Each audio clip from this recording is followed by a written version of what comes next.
At the end of the play, she dies of loneliness cause white liberals don't know how to speak to her. It's sad. Chappelle's comments are meant to be met with backlash.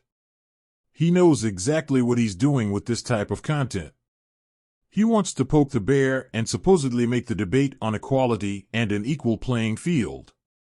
Dave Chappelle, the Dreamer, also tackles his incident on stage with the Hollywood Bowl when someone jumped up on stage and tried to attack him.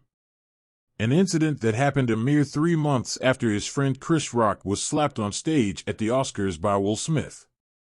This is something that Chappelle also brings up by saying that Will Smith got to slap Chris Rock and go back to his seat and enjoy his night.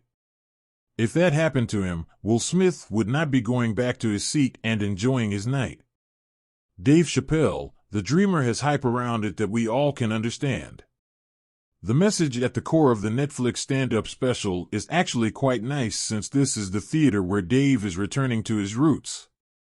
But the clash of controversy he spills over it actually may hurt the overall nice vibe of the show rather than just hurt feelings. The jokes land, and so do the stories, but there are a handful of other Dave Chappelle specials one could seek out to understand his genius.